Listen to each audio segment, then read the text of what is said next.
Right, ladies and gentlemen, good morning. On behalf of the Azrieli Institute of Israel Studies, I would like to welcome you to the Faces of Israel at Expo 67 Symposium. My name is Csaba Nikolenyi. I'm the director of the Azrieli Institute of Israel Studies, and I'm very privileged to welcome and to introduce to you the co-chair of today's event and tomorrow's event, Dr. Lauren Lerner, who is joining us from the Faculty of Fine Arts here at Concordia University. The associate director of the Institute, Dr. Norma Baumer-Joseph, without whose support, enthusiasm, and visionary leadership, much of what we do would never be possible, is going to be joining us very soon. And so we are delighted that we will have a full participation from the Azrieli Institute leadership here with us today. So I would like to start first of all by wishing a Happy Jerusalem Day to all of those friends, colleagues who are marking it, who are celebrating it. And of course, this Jerusalem Day is May 23rd, is very special for a number of reasons. One is that the President of the United States is visiting Jerusalem as we speak. But of course, another very important reason to note is that 50 years ago, May 23rd was actually denoted and marked to be Israel Day within the context of Expo 67. And it's for good reason that May 23rd was chosen to be Israel Day during Expo 67, because it was then that the President of Israel, Mr. Zalman Shazar, paid a historic visit not only to Quebec, to Montreal, but to the grounds of Expo.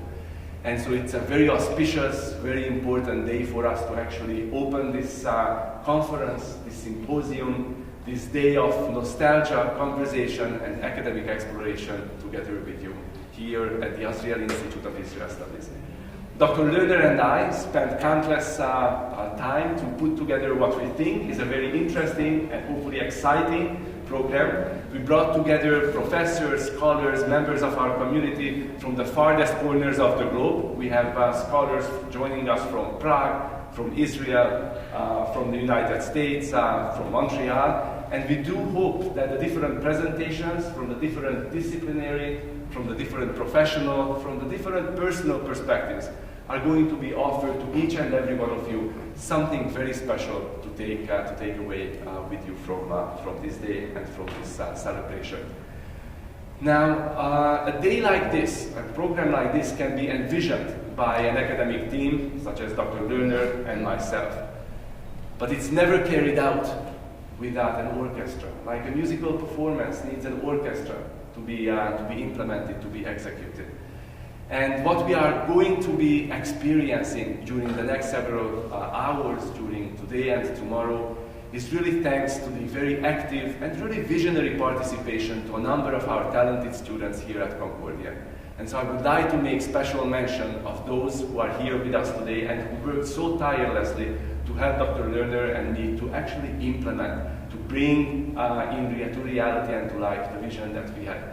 So our thanks to you, Elisa Howard, our thanks to you, Sarah Yves-Tonsignan, our thanks to you, Chloe Collier, and our thanks to you, Jamal Mansour. Thank you for doing everything that you did. We can clap.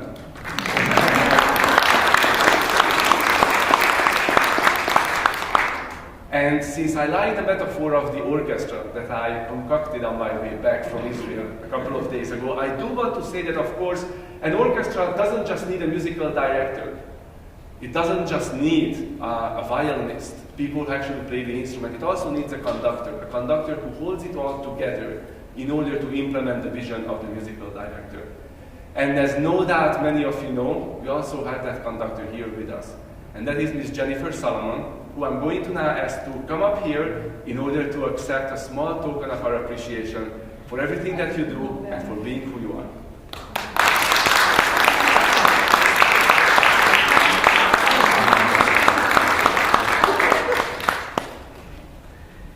And so, ladies and gentlemen, I would now like to turn the floor over to Dr. Jason Camlot, who is here representing the Office of the Dean of the Faculty of Arts and Science.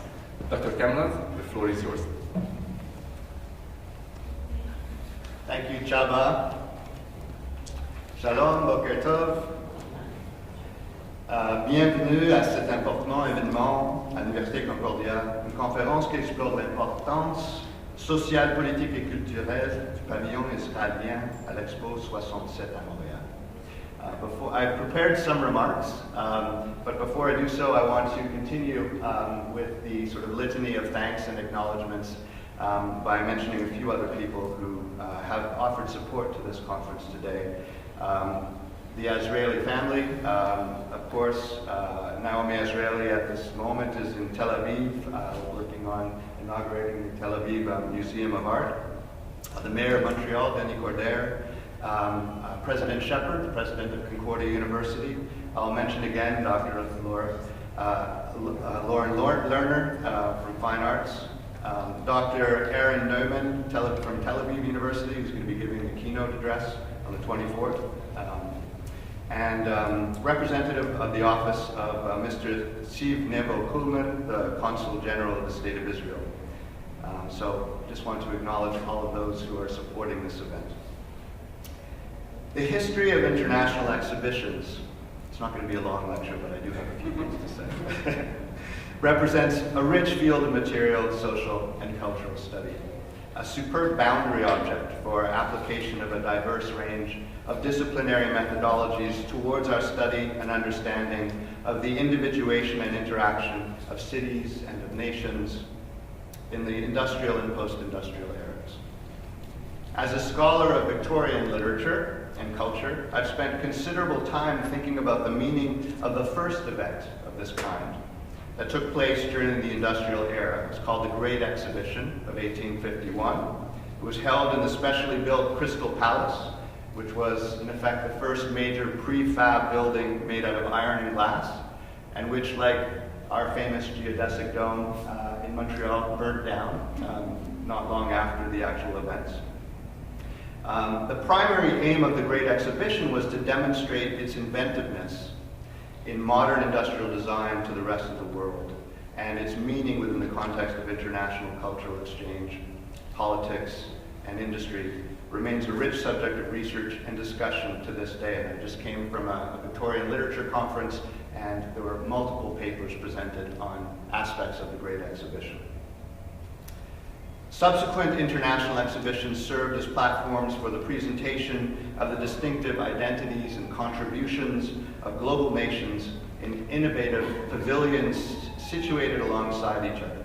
So the 1967 International and Universal Exhibition, Expo 67, an event I'm told I personally attended in the comfort of my mother's womb, was another great exhibition within the history of these important events of modern global society, and perhaps the first to imagine the exposition as an opportunity to reflect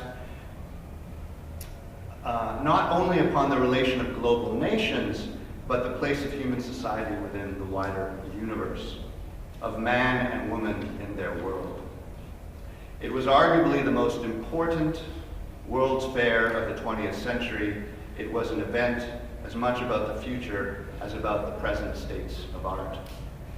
Expo 67 allowed Montreal to demonstrate its unique brand of modernity through the design and development of significant infrastructure, such as the metro, the expansion of Ile Sainte-Hélène, as well as iconic structures, such as Buckminster Fuller's geodesic dome, which was built for the US Pavilion. It also coincided with significant political events, including the ferment of the Quiet Revolution at home here in Quebec and the Six-Day War in the Middle East.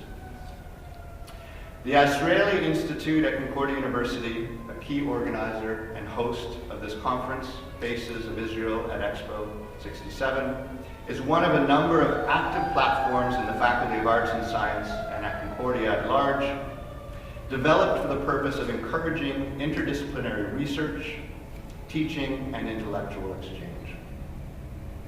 It brings together scholars and students from a wide range of departments and disciplines, including political science, history, archaeology, religious studies, literature, economics, sociology and anthropology, and the fine arts, to name just some of the approaches that have been brought to bear on the study of all aspects of Israel by fellows associated with this important institute. As a platform that incites collaborative, interdisciplinary research and teaching, It fulfills my faculty's mandate to create new ways of thinking and doing by combining disciplinary knowledge, thus amplifying the already powerful, creative, and intellectual resources that we possess in the form of our students and our professors. And with this synthetic power, the Azrieli Institute enacts some of Concordia's key strategic directions by going beyond normative and prescriptive ways of thinking, mixing disciplinary approaches, and by thinking about the rich network of relations that exist between our own beloved city of Montreal and the rest of the world. Further, the Azrieli Institute and analogous centers of innovation at Concordia make it very easy for me and all of my Concordia colleagues to fulfill another important strategic direction that we've recently articulated. That is to take pride in the exciting work that we do, and in sharing that work and that pride locally and globally. So I'm very grateful and proud to have been invited to say a few words at the opening of your conference. I wish you all an extremely productive and pleasurable experience of intellectual exchange. Merci beaucoup. Thank you. Toda rabah.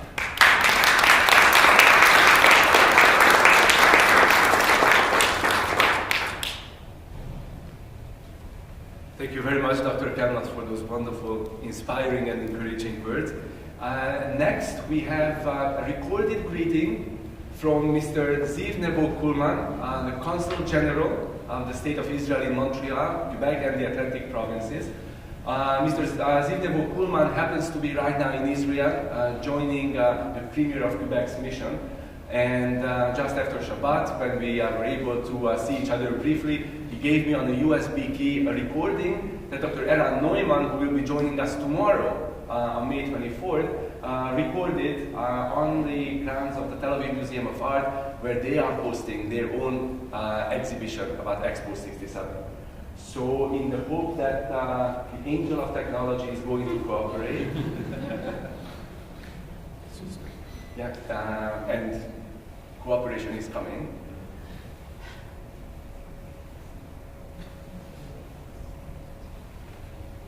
Ladies and gentlemen, I give you Mr. Ziv Nevo Kulman. Good morning. Bonjour, shalom. J'aurais aimé être parmi vous aujourd'hui, mais je me trouve en Israël actuellement avec le Premier ministre Philippe Couillard, en fait la première mission d'un Premier ministre québécois en Israël. But I'm actually in this gives me the opportunity to be with you from this wonderful place, which is the Azrieli Architectural Archive in the Tel Aviv Museum, where there is actually an exhibition dedicated to Expo 67 and the Israeli Pavilion. You'll see images and hear more about this exhibition when you hear the presentation of my friend Eran Neumann, who will be talking to you tomorrow. 1967 was the time when everyone came to Montreal, the entire world united in the city.